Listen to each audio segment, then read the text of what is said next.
ચાલો નમસ્કાર વિદ્યાર્થી મિત્રો, કેમ છો? મજામાં ને? ચાલો સ્વાગત છે તમારું બધાનું. मेरा वॉइस आ रहा है क्या?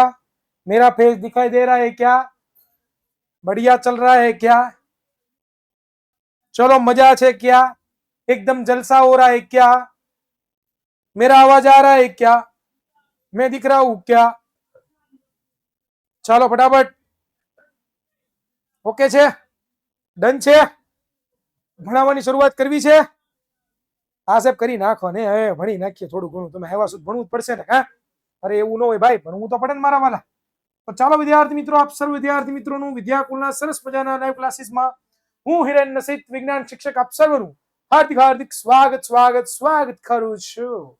ઓકે ચાલો, બહુ દિન કે બાદ. હા સોની હર્ષિલ બેટા, બહુ દિન કે બાદ. હા ચાલો વિદ્યાર્થી મિત્રો, આપણને બધાને ખબર છે કે પ્રકરણ નંબર 2 એટલે કે આપણી આસપાસમાં દ્રવ્યો શુદ્ધ છે એમનું આપણે ફૂલ રિવિઝનનો પાર્ટ 2 આજે આપણે જોવાના છીએ. અને એકદમ મજામાં નગોરા બેટા, એકદમ મજામાં. આજના લેક્ચરમાં આપણે ભૌતિક અને રાસાયણિક ફેરફાર વિશે જોવાના છીએ. આપણને બધાને ખબર છે કે આજનો લેક્ચર અડધી કલાકનો જ રહેશે, કારણ કે પાછું 6 વાગે ઓલા છોકરાઓને પેપર સોલ્યુશન છે. આજે છેલ્લું પેપર છે, પછી તમારે 5:30 થી 6 વાગ્યા સુધી લેક્ચર રહેશે. Don't worry about it. પણ હમણાં થોડાક દિવસ આ પરીક્ષાઓ ચાલે છે છોકરાઓની અને પેપર સોલ્યુશન છે, એટલા માટે થોડુંક અડધી કલાક આપણે જ ભણીશું. Okay, don't worry about it. હવે આ છેલ્લો દિવસ આજે, પછી તમારે ફૂલ ડે થઈ જશે. તો આપણે ભૌતિક ફેરફાર અને રાસાયણિક ફેરફાર વિશે શીખવાનું છે આજે. તો આપણે બધાને ખબર છે કે ભાઈ અગાઉના પ્રકરણમાં આપણે દ્રવ્યના દરેક ભૌતિક ગુણધર્મનો અભ્યાસ કર્યો છે. ગુણધર્મ કે જેનું અવલોકન કરી શકાય તેમજ વર્ણન કરી શકાય, જેવા કે રંગ, સખતાઈ, દ્રઢતા, તરલતા, ઘનતા, ગલનબિંદુ, ઉત્કલનબિંદુ વગેરે કેવા છે? તો કે ભૌતિક ગુણધર્મો છે. બરોબર બરોબર. પદાર્થની એક અવસ્થાનું બીજી અવસ્થામાં રૂપાંતર થવું તેને ભૌતિક અવસ્થા છે. ભૌતિક ફેરફાર છે, કારણ કે આવા ફેરફારને કારણે પદાર્થની સંરચના અથવા તો રાસાયણિક સ્વભાવમાં કોઈ પણ પ્રકારનો બદલાવ આવતો નથી. શું કીધું છે? શું કીધું છે કે ભાઈ અગાઉના પ્રકરણમાં ચેપ્ટર નંબર 1 માં આપણે ભણી ગયા કે પદાર્થના ઘણા બધા ગુણધર્મો ભણ્યા તમે, જેમ કે ગલન બિંદુ, ઉત્કલન બિંદુ, રંગ, સખતાઈ, દ્રઢતા, તરલતા, ઘનતા, આવા શબ્દો તમે ઓલરેડી સાંભળેલા છે. આ બધા કોઈ પણ પદાર્થ હોય ને, કોઈ પણ પદાર્થ, એ પદાર્થના કેવા કહેવાય? ભૌતિક ગુણધર્મો કહેવાય. આ બધા પદાર્થના કેવા છે મારા વાલા? कहां पे गया रे ससुरा? ओ ससुरा कहां पे गया? यहाँ पे रहा. આ બધા પદાર્થના કેવા છે વિદ્યાર્થી મિત્રો? તો કે આ બધા ભૌતિક ગુણધર્મો છે. કેવા છે? ભૌતિક ગુણધર્મો કહેવાય. આ બધાને શું કહેવાય? પદાર્થના ભૌતિક ગુણધર્મો વિદ્યાર્થી મિત્રો કહેવામાં આવે છે. અને પદાર્થ જ્યારે એક અવસ્થામાંથી બીજી અવસ્થામાં ફેરફાર થાય, એટલે કે કોઈ પણ પદાર્થ ઘનમાંથી પ્રવાહીમાં ફેરફાર થાય તો એને એક અવસ્થામાંથી બીજી અવસ્થામાં ફેરવા એમ કહેવાય. બરોબર. ઘનમાંથી પ્રવાહી બને, પ્રવાહીમાંથી વાયુ બને, વાયુમાંથી પ્રવાહી બને, વાયુમાંથી ઘન પણ બને, પ્રવાહીમાંથી વાયુ બને, પ્રવાહી પાછો ઘન પણ બને. આવો ઘણા બધા પ્રોબ્લેમો છે. તો આ બધામાં ફેરફાર થાય, આને જ આપણે શું કહીએ? ભૌતિક ફેરફાર કહીએ. શું કહીએ? ભૌતિક ફેરફાર કહેતા હોઈએ છીએ, કારણ કે આમાં પદાર્થના રાસાયણિક ગુણધર્મોમાં કાંઈ પણ પ્રકારનો ફેરફાર થતો નથી. ઉદાહરણ તરીકે હું પાણી લો, પાણી જેને આપણે શું કહીએ? ભૂ, H2O. હવે માની લો કે આ પાણી છે એને હું બરફ કરી નાખું, બરફ, બરોબર, તો પણ આને H2O જ લખાશે. આ પાણી છે એને હું વરાળ કરી નાખું, વરાળ, તો પણ મારે H2O જ લખાશે. શું કામ? તો કે આ પાણી ઘન હોય, આ પાણી પ્રવાહી હોય, આ પાણી ઘન હોય કે પછી આ પાણી પ્રવાહી હોય, કોઈ પણ હોય, આમાંથી કોઈ પણ હોય. સોરી, અહીંયા વાયુ આવશે. કોઈ પણ હોય, ઘન હોય, પ્રવાહી હોય અથવા તો વાયુ હોય, કોઈ પણ હોય વિદ્યાર્થી મિત્રો. બરોબર. પરંતુ એ પાણી એનો રાસાયણિક ગુણધર્મ છે, એના જે રાસાયણિક ગુણધર્મો છે એ રાસાયણિક ગુણધર્મો તો એ પોતે શું કરશે? તો કે જાળવી જ રાખશે. બરોબર. ભલે એના ભૌતિક અવસ્થામાં ફેરફાર થાય છે. બરોબર. Clear cut. આગળ વધીએ વિદ્યાર્થી મિત્રો. બરફ, પાણી અને વરાળની પાણીની વરાળ દેખાવામાં અલગ અલગ હોય છતાં તેમજ તેમના ભૌતિક ગુણધર્મો કેવા છે? અલગ અલગ. છતાં તેમના રાસાયણિક ગુણધર્મો કેવા છે? તો કે સમાન છે. બરોબર. બરફ, પાણી અને વરાળ છે એના ભૌતિક ગુણધર્મો અલગ અલગ છે.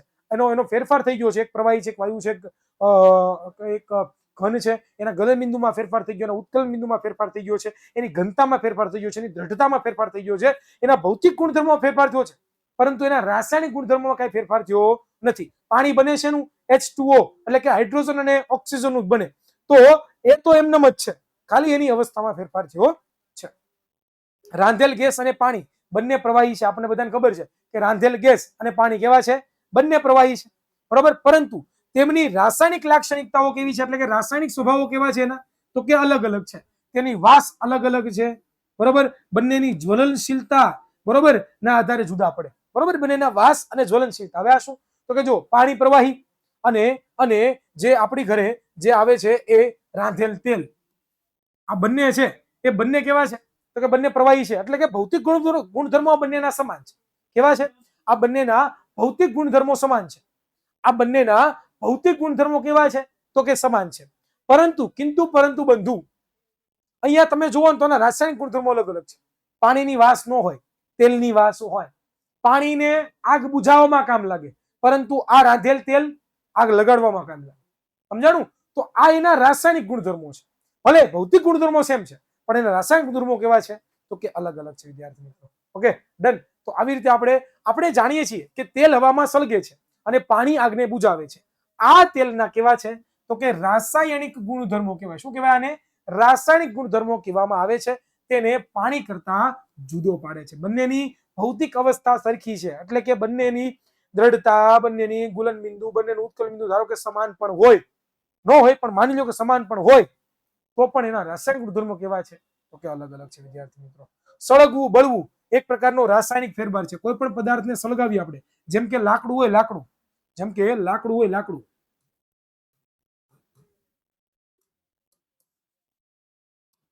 શું? તો કે લાકડું, કોઈ લાકડું હોય અને આ લાકડાને હું સળગાવું, આ લાકડાને જો હું સળગાવું તો શું થાય? તો કે લાકડાને સળગાવું ને વિદ્યાર્થી મિત્ર, મારા વાલા વિદ્યાર્થી મિત્ર, જો હું લાકડાને સળગાવું ને તો શું થાય ખબર છે? આ લાકડાને સળગાવવાથી મારા વાલા વિદ્યાર્થી મિત્ર એ પોતે રાખમાં છે એ રૂપાંતરિત થઈ જશે. એની સાથે સાથે થોડું ઘણું ઉષ્મામાં ફેરફાર થશે, ઉષ્મા સ્વરૂપે પોતે મુક્ત કરશે. થોડો ઘણો ફેરફાર છે એ પોતે કાર્બન ડાયોક્સાઇડ એટલે કે વાયુ પોતે ઉત્પન્ન કરશે. તો આવું ઘણું બધું પોતે ઉત્પન્ન કરશે. હવે આ ત્રણેય પાછા ભેગા કરો તો તમને પાછું લાકડું મળવાનું ખરું નહીં. શું કામ? કારણ કે લાકડાને સળગાવવું એ પોતે કેવી પ્રક્રિયા છે? તો કે લાકડાને સળગવું એ પોતે એક પ્રકારની રાસાયણિક પ્રક્રિયા અથવા તો રાસાયણિક ફેરફાર પણ તમે કહી શકો, એમનું એ પોતે એક ઉદાહરણ છે. ક્લિયર? ડન? સમજાઈ ગયું અહીંયા સુધી? ચાલો. રાસાયણિક ફેરફારો દ્રવ્યના રાસાયણિક ગુણધર્મોમાં બદલાવ લાવે છે, જેને કારણે નવો પદાર્થ મેળવી શકાય છે. ભાઈ, જ્યારે રાસાયણિક ફેરફાર થાય ત્યારે નવો પદાર્થ બને. જેમ કે ઉદાહરણ તરીકે તમને ઉદાહરણ આપું, તમે જ્યારે ધોરણ 10 ભણશો તો ધોરણ 10 ની અંદર પહેલી જ પ્રવૃત્તિ આવશે, પ્રવૃત્તિ 1.1. એ પ્રવૃત્તિમાં એવું કીધું છે કે તમારે લોકોએ મેગ્નેશિયમની પટ્ટી લેવાની. શું લેવાની? મેગ્નેશિયમની પટ્ટી, એટલે કે મેગ્નેશિયમ ધાતુ છે એની પટ્ટી લેવાની. હવે આને તમે સળગાવશો. શું કરશો? આને સળગાવશો. જેવો આને તમે સળગાવશો એટલે શું થશે ખબર છે? તો કે આ મેગ્નેશિયમની પટ્ટી છે જેને MgO લખાય, Mg લખાય. મેગ્નેશિયમની પટ્ટીને શું કરાય? Mg લખાય. શું લખાય? M અને સ્મોલ g. એને જ્યારે તમે સળગાવો એટલે હવામાં રહેલો જે ઓક્સિજન છે એની સાથે પ્રક્રિયા કરે અને પ્રક્રિયા કરીને MgO એટલે કે મેગ્નેશિયમ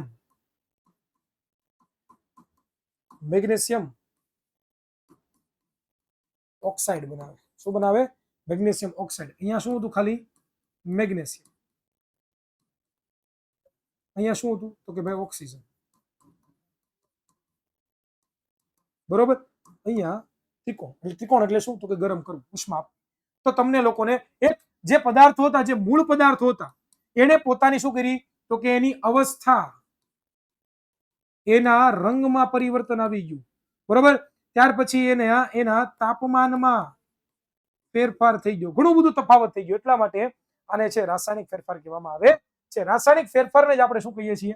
તો કે રાસાયણિક પ્રક્રિયા વિદ્યાર્થી મિત્ર કહીએ છીએ. મીણબત્તીનું સળગવું એ ભૌતિક અને કેવો રાસાયણિક ફેરફાર, એમ બંને પ્રકારના ફેરફાર છે. કે ભાઈ મીણબત્તીને સળગવું એ ભૌતિક અને રાસાયણિક એ બંને પ્રકારના ફેરફારો છે. આ બધું રિવિઝન કરીએ એટલે ફટાફટ ચાલે છે. ચાલો, હવે આવે છે શુદ્ધ પદાર્થના પ્રકારો કયા? શુદ્ધ પ્રકારના પદાર્થો કેટલા છે? તો ચાલો, શુદ્ધ પદાર્થના પ્રકારો છે એમાં પહેલા આપણે તત્વો વિશે જાણવું બહુ ખૂબ જ જરૂરી છે. બરોબર? શુદ્ધ પદાર્થના જે પ્રકારો છે, તો રાસાયણિક બંધારણને આધારે પદાર્થને બે ભાગમાં, તત્વો અને સંયોજનોમાં વર્ગીકૃત કરવામાં આવે કે ભાઈ રાસાયણિક જે બંધારણ છે એને આધારે બરોબર mg2 નો થાય બેટા, MgO2 નો થાય, mg થાય, MgO થાય બેટા. હા બેટા, હજી તું ભણ્યો નથી 10મું ભણીને ત્યારે હું તને કહીશ મારા વાલા, બરોબર? 10મું ભણીશ ને ત્યારે હું તને કહીશ. ચાલો, તત્વો કોને કહેવાય? તો કે આપણને બધાને ખબર છે કે ભાઈ રોબર્ટ બોયલ હતા, બરોબર? એ પહેલા વૈજ્ઞાનિક હતા કે જેમણે 1661 માં તત્વ શબ્દનો ઉપયોગ કર્યો હતો. અને ફ્રેન્ચ રસાયણશાસ્ત્રી એન્ડોની લોરેન્જ લેવોઇઝર છે, એમણે સૌ પ્રથમ વખત છે એ તત્વની કેવી તો કે પ્રાયોગિક અને ઉપયોગી હોય તેવી એને વ્યાખ્યા આપી. શોધ કોણે કરી તત્વ શબ્દની?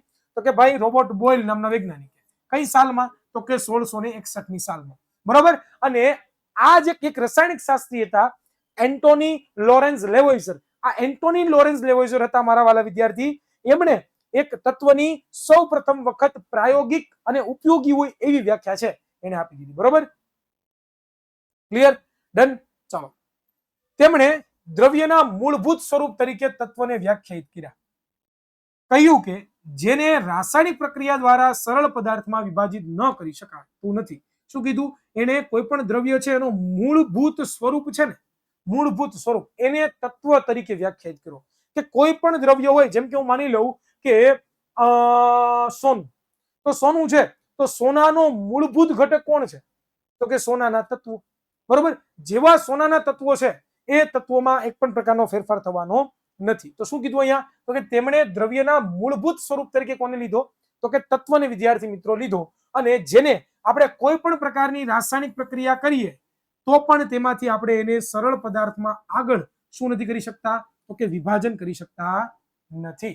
ઓકે, ત્યાર પછી તત્વને બે ભાગમાં, ત્રણ ભાગમાં વહેંચી શકાય. આપણે એ પણ વાત કરી ગયા હતા. એક તો ધાતુ તત્વો, બીજા અધાતુ તત્વો અને ત્રીજા અર્ધધાતુ તત્વો. ક્લિયર? હવે ધાતુ તત્વો કોને કહેવાય? તો આપણને બધાને ખબર છે કે ધાતુ તત્વો કિસકો બોલતે હૈ મેરા ભાઈ, બરોબર? સામાન્ય રીતે ધાતુ તત્વો પૈકી અમુક અથવા તો તમામ ગુણધર્મોને ધરાવેલા છે. જો જે તત્વ ચળકાટ ધરાવે, ચમકતા હોય. બીજું, ચાંદી જેવો ચળકાટ, સફેદ અથવા તો સોના જેવો સોનેરી પીળો રંગ જોવા મળે. ત્રીજું, તેઓ ઉષ્મા અને વિદ્યુતના કેવા હોય? તો કે સુવાહકો હોય. એ ઉષ્મા અને વિદ્યુતના કેવા હોય છે? પોતે સારામાં સારા સુવાહકો હોય. એટલે કે ધાતુ તત્વો છે જો એ બતાવેલા છે. આ કોપર છે, આને શું કહેવાય? કોપર. કોપર એટલે કોપર. કોપરને આપણે તાંબુ કહીએ. શું કહીએ? તાંબુ. તાંબુને આપણે સીયુ કહીએ. શું કહીએ? સીયુ. શું કહેવાય એને? Cu. Cu Cu Cu Cu Cu. Sir મારા દર વખતે સાયન્સની આકૃતિમાં માર્ક્સ, એલા સર સાયન્સમાં અંગ્રેજીમાં ભણવું છે. કોને સાયન્સમાં અંગ્રેજીમાં ભણવું છે? તમારે. હજી પહેલા ગુજરાતીમાં ધરકું ભણો ભાઈ, પછી અંગ્રેજીમાં ભણજો રોહિતભાઈ. પહેલા ગુજરાતીમાં ભણી લો, પછી તમને છે ને જણાવીશ હા કે કેવી રીતના ભણવું. ચાલો,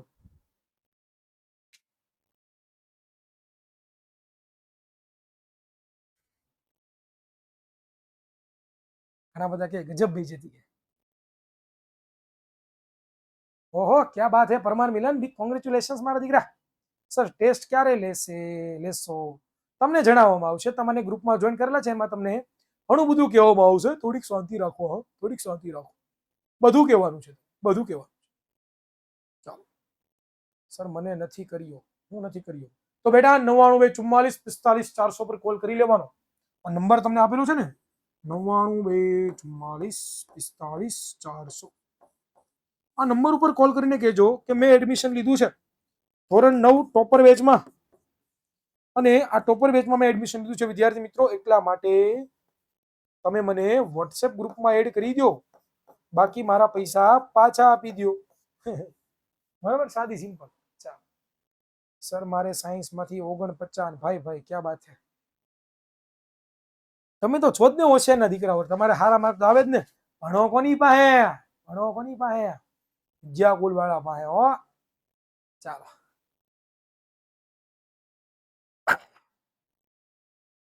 ઓકે ચાલો. ગજબ બેઇज्जती. ચાલો, રેકોર્ડિંગ ક્લાસ ક્યાં આવશે? રેકોર્ડિંગ ક્લાસ વિદ્યાકુલની એપ્લિકેશન ઉપર જ આવશે બેટા. ચાલો મિત્રો, તો આપણને ખબર છે. આગળ જોઈએ તો જે ધાતુ તત્વો છે એ પોતે તણાવપણાનો ગુણધર્મ ધરાવે. તણાવપણાનો ગુણધર્મ એટલે શું? તો કે તમે આમ તાણો ને, આમ તોય તણાય, લાંબા થાય, ખેંચીને તમે એને તાર બનાવી શકો. બીજું, એ પોતે ટીપાવપણાનો ગુણધર્મ પણ ધરાવે છે. ટીપાવપણું એટલે એને ટીપી ટીપીને પતરા બનાવી પણ શકો તમે. બરોબર. તેઓ રણકાર અથવા તો રણકારનો અવાજ પેદા કરે, રણકાર ઉત્પન્ન કરે. ખબર? રણકાર ઉત્પન્ન કરવો એટલે ટંગ ટંગ, આને રણકાર કહેવાય. બરોબર.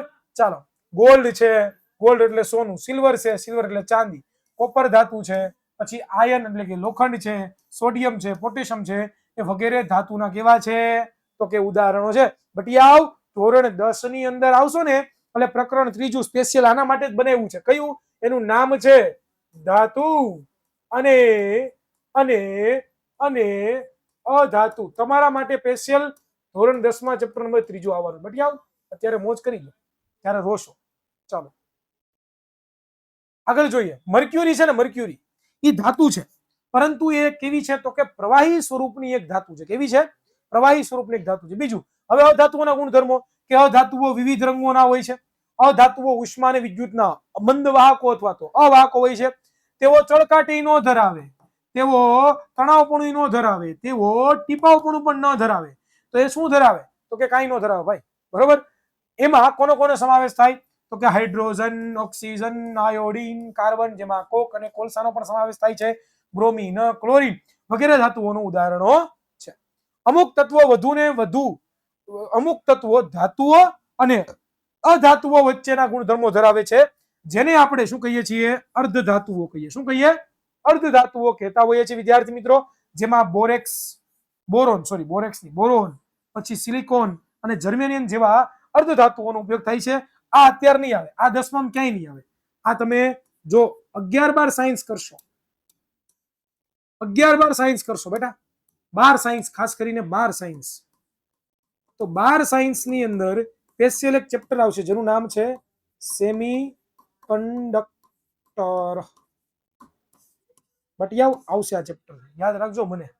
ચાલો આગળ જોઈએ વિદ્યાર્થી મિત્રો. તો પછી વાત કરીએ આપણે સંયોજનો. ચાલો, સંયોજનો કોને કહેવાય? સંયોજનો કિસકો બોલતે हैं मेरा भाई? संयोजनो किसको बोलते हैं? કે બે કે તેથી વધુ તત્વો ભેગા થઈને જે બનાવે એને સંયોજનો કહેવાય. બે કે તેથી વધુ તત્વો એકબીજા સાથે જોડાય અને જે બનાવે એને સંયોજકો કહેવામાં આવે છે વિદ્યાર્થી મિત્રો. આને સંયોજકો કહેવાય. બે કે તેથી વધુ તત્વો ભેગા થઈને જે બનાવે એને સંયોજન કહેવાય. બરોબર. જો અહીંયા તમને ઉદાહરણ આપ્યું પાણી. પાણી છે ને એક પ્રકારનું સંયોજન છે. શું છે? પાણી છે શું છે મારા વાલા? એક પ્રકારનું સંયોજન છે. શું કામ સાહેબ સંયોજન કીધું? કારણ કે પાણી છે ને, પાણી એ હાઇડ્રોજન તત્વ અને બીજું ઓક્સિજન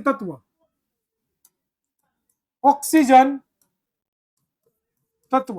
આ બંને જ્યારે ભેગા થઈને જે બનાવે ને એ બંને તત્વો ભેગા થઈને જે બનાવે ને સંયોજન. ક્લિયર? હાઇડ્રોજન ને H2 લખીએ, ઓક્સિજન ને O2 લખીએ, શું બને? H2O. ક્લિયર? ડન? સમજમાં આવ્યા કે? અને પાછા ચોક્કસ પ્રમાણમાં જોડાય. હા, ચોક્કસ પ્રમાણમાં, ગમે એમ જોડાય નહીં. ચાલો આગળ આપણે જોઈએ વિદ્યાર્થી મિત્રો. નેક્સ્ટ કે ભાઈ બે અથવા તો વધારે તત્વો રાસાયણિક રીતે ચોક્કસ માત્રામાં એકબીજા સાથે જોડાય છે અને ત્યારે બનતા નવા સંયોજનો પદાર્થને સંયોજકો કહેવામાં આવે છે. સંયોજન બનતી વખતે તત્વો વજનની નિશ્ચિતતા દર્શાવતા હોય છે.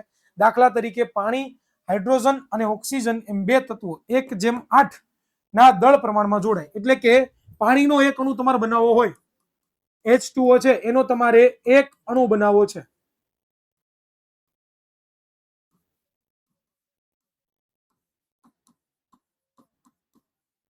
એક અણુ બનાવવો હોય તો તમારે વિદ્યાર્થી મિત્રો 1 ગ્રામ શું લેવાનું? તો કે હાઇડ્રોજન. બરોબર. અને તમારે 8 ગ્રામ શું લેવાનું? તો કે ઓક્સિજન. તો જ તમને છે ને પાણીનો 9 ગ્રામનો એક અણુ મળે. Okay, done? ક્લિયર? સમજમાં આવ્યા? ચાલો, સંયોજનોના ગુણધર્મ તેના ઘટક કણોના ગુણધર્મ કરતા અલગ હોય છે. એટલે કે અહીંયા તમે જુઓ કે ભાઈ હાઇડ્રોજનનો પહેલા ગુણધર્મ કેવો હતો? તો કે ધડાકા સાથે સળગવા. ઓક્સિજનનો તો કોઈ પણ વસ્તુને સળગવા માટે વપરાતો હતો. પરંતુ જેવું પાણી બની ગયું બંને ભેગા થઈને, તો એ કેવું થઈ ગયું? આગ બુઝવા માટે કામ લાગે. તો આ પણ એનો ગુણધર્મ છે વિદ્યાર્થી મિત્રો. દાખલા તરીકે અહીંયા તમને આપેલા છે એ ગુણધર્મો તમે જાતે વાંચશો એટલે તમને ખ્યાલ આવશે. બીજું ખાસ કરીને શોર્ટમાં યાદ રાખવા માટે છે કે ભાઈ દ્રવ્ય છે એ ઘન પ્રવાહીને વાયુ અવસ્થામાં તમે વાપરી શકો એને, બરોબર. એમાં દ્રવ્ય ઘન પ્રવાહી વાયુ હોય, એમાં અમુક પદાર્થો શુદ્ધ પદાર્થો હોય, અમુક પદાર્થો મિશ્ર પદાર્થો હોય. જે શુદ્ધ પદાર્થો છે એના બે પ્રકાર પડે, તત્વો અને સંયોજનો. તત્વો કોને કહેવાય? તો કે દ્રવ્યનું મૂળભૂત સ્વરૂપ છે. તત્વ શું છે? દ્રવ્યનું મૂળભૂત સ્વરૂપ છે, જેનું વધુ સરળ આપણે જેને વધુ સરળ ઘટકમાં રૂપાંતરિત કરવું કેવું છે? અશક્ય છે. ઉદાહરણો પણ અહીંયા તમને આપ્યા છે. એવી જ રીતે સંયોજનો નિશ્ચિત બંધારણ ધરાવતું એવું હોય છે કે જેને અલગ કરી શકીએ, જેમ કે ઉદાહરણ. ચાલો, મિશ્રણ બે પ્રકારના હોય, એક સમાંગ અને એક વિસમાંગ. સમાંગ મિશ્રણની ભૌતિક અવસ્થા સમાન હોય છે, વિસમાંગ મિશ્રણની ભૌતિક અવસ્થા અલગ હોય છે. જેમ કે પાણીમાં ખાંડ નાખો, પાણીમાં મીઠું નાખો, આ બધા ઉદાહરણો કેના છે? સમાંગ મિશ્રણના. વિસમાંગ મિશ્રણના ઉદાહરણો કેવા છે? રેતી અને મીઠું અને ખાંડ અને મીઠું, આ બંને કેવા છે? તો કે વિસમાંગ મિશ્રણના ઉદાહરણ. ઓકે, ડન, ક્લિયર, મજો પડી ગયો ભાઈ? હા, ચાલો હવે છેલ્લું એક ટોપિક આપણો બાકી છે જે આપણે ભણી લઈએ. ચાલો જોઈએ મિશ્રણ અને સંયોજનમાં શું તફાવત છે. આ તફાવત મોસ્ટ ટાઈમ બી છે. આ મોસ્ટ આઈએમપી તમને તફાવત આપું છું. કયો? તો કે ભાઈ મિશ્રણ અને સંયોજન પૂછી શકે. હા ભાઈ, પૂછી શકે, સંભાવના ખરી. ચાલો પહેલો મુદ્દો જોઈએ. શું છે? તો કે તત્વો અથવા તો સંયોજનો એકબીજા સાથે મિશ્ર થઈ મિશ્રણ બનાવે. શું બનાવે? મિશ્રણ બનાવે. પરંતુ કોઈ નવા સંયોજનોનું નિર્માણ થતું નથી. શું નથી થતું? કોઈ નવા સંયોજનોનું નિર્માણ નથી થતું. કે ભાઈ કોઈ પણ તત્વો હોય, કોઈ પણ સંયોજનો હોય, એકબીજા સાથે ભેગા થાય અને ભેગા થઈને શું બનાવે? તો કે મિશ્રણ બનાવે. મિશ્રણમાં કેવું હોય કે બે પદાર્થો ભેગા ખાલી થયા છે, બાકી બંનેના ગુણધર્મો કેવા છે? તો કે અલગ અલગ છે. બંનેના ગુણધર્મો કેવા છે? તો કે અલગ અલગ છે. તો એટલા માટે મિશ્રણ હોય ને એમાં વિદ્યાર્થી મિત્રો કોઈ નવો પદાર્થ બને નહીં. જેમ કે તમે લોકો મિશ્રણ કરો છો, ખાંડ પ્લસ પાણી, આ બંને ભેગા કરો શું થાય? તો કે પાણી, ખાંડનું પાણી.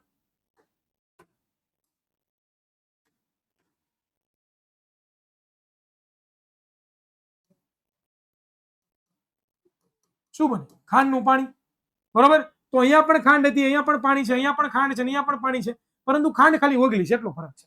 તો મિશ્રણમાં કોઈ નવો પદાર્થ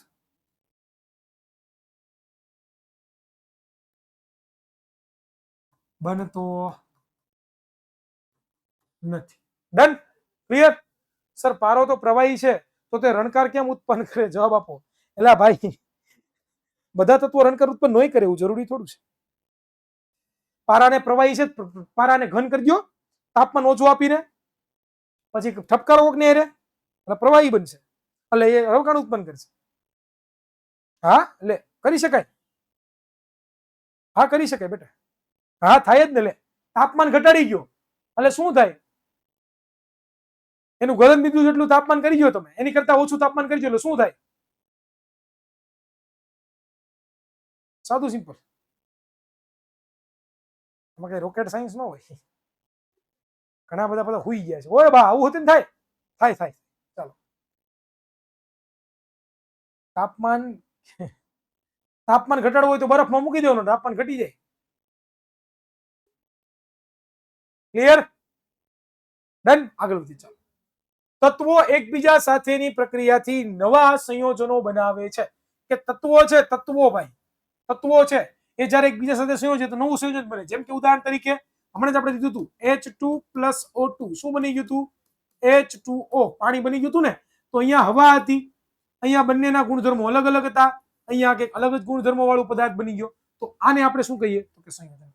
ચાલો ને એક જ તરફ આગળ વધીએ. બીજો, મિશ્રણનું સંઘટક પરિવર્તનશીલ હોય છે. પરિવર્તનશીલ એટલે કે ધારો કે તમે ખાંડનું પાણી બનાવ્યું છે, તો તમે પાછા એમાંથી ખાંડ અને પાણીને અલગ કરી શકો છો. પાછા તમે એમાંથી ખાંડ અને પાણીને શું કરી શકો છો? અલગ કરી શકો છો. પરંતુ અહીંયા જુઓ, નવા સર્જાતા પદાર્થનું સંઘટક હંમેશા નિશ્ચિત હોય છે. કે ભાઈ અહીંયા તમે છે એ ધારો કે 1 ગ્રામ ખાંડ લીધી અને 10 ગ્રામ પાણી લીધું તો ચાલે, તો તમને અહીંયા ટોટલ છે 11 ગ્રામ મળવાનું છે, બરોબર. પરંતુ અહીંયા એવું ન ચાલે, ગમે એટલા ગ્રામ તમે ગમે એટલા લ્યો અને તમે બનાવો એમ નો હાલે, અલગ અલગ બને, બરોબર. જાદવ નમેશ બેટા રેકોર્ડિંગ લેક્ચર જોજો, અમારા દીકરા સંયોજન એટલે શું ને એનો રેકોર્ડિંગ લેક્ચર જોજે, ડિટેલમાં સમજાવું છો મારા વાલા. ચાલો આગળ જોઈએ. મિશ્રણ તેમાં રહેલા ઘટક કણો એટલે કે પદાર્થોના ગુણધર્મો દર્શાવે છે. કે ભાઈ મિશ્રણ ધારો કે જુઓ તમે અહીંયા ખાંડનું પાણીનું મિશ્રણ છે, તો ખાંડનો ગુણધર્મ કેવો છે? ગળું લાગે આપણને, ગળ્યું, તેનો ગુણધર્મ જાળવી રાખો એને.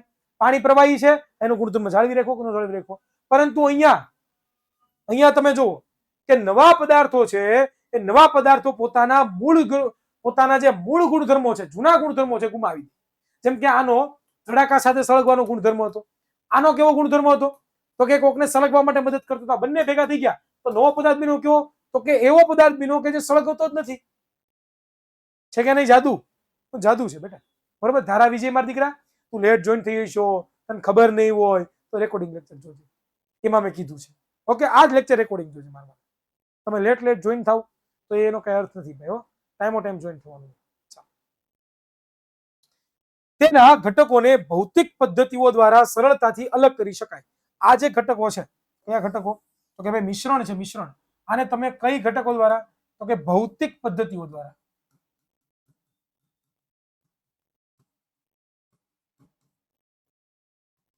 આપણે અલગ કરી શકીએ. આને આપણે રાસાયણિક અથવા તો વીજભારિક પ્રવૃત્તિઓ દ્વારા જ અલગ કરી શકીએ. આમાં ભૌતિક ચાલે નહીં, આમાં આપણે રાસાયણિક અથવા તો વીજભારિત પ્રક્રિયાઓને જ આપણે અલગ કરી શકીએ છીએ. ધેટ્સ ઇટ વિદ્યાર્થી મિત્રો. અહીંયા તમારા ચેપ્ટરનું ફૂલ રિવિઝન થઈ ગયું છે, બરોબર. ડીપીપી બધાએ હોમવર્ક ચેક કરી લેવાનું છે. એ પહેલા તમારે કઈ પ્રશ્ન હોય તો પૂછી લો. ચાલો સર, ગેલિયમ એ શું છે? ગેલિયમ એક ધાતુ છે બેટા. ડીપીપી એ હું ડીપીપી, મને હું ખબર ડીપીપી હું હોય?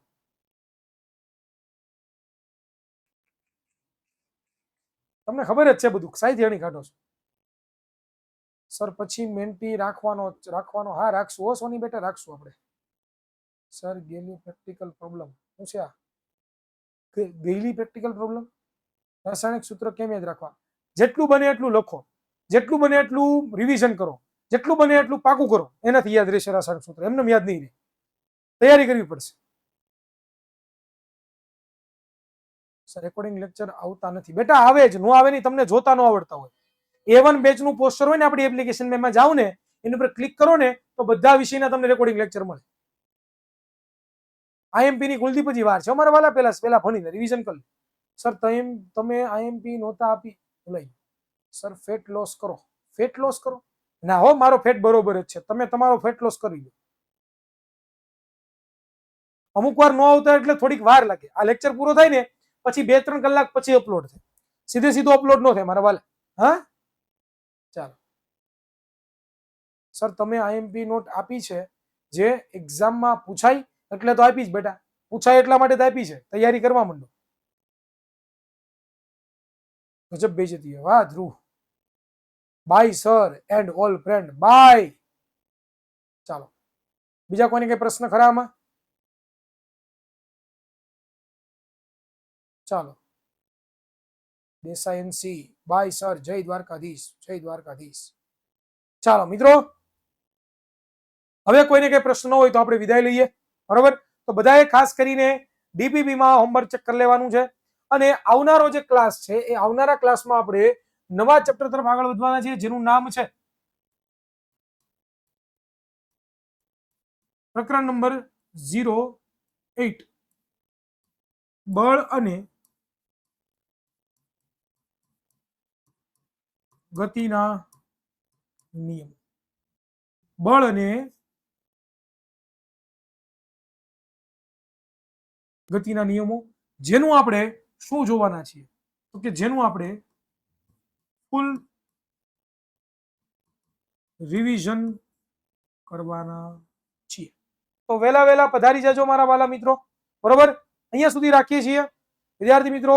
મળીશું કોઈ નવા લેક્ચરમાં. ત્યાં સુધી સર્વને જય હિન્દ, જય ભારત, ભારત માતા કી જય, જય જય ગરવી ગુજરાત.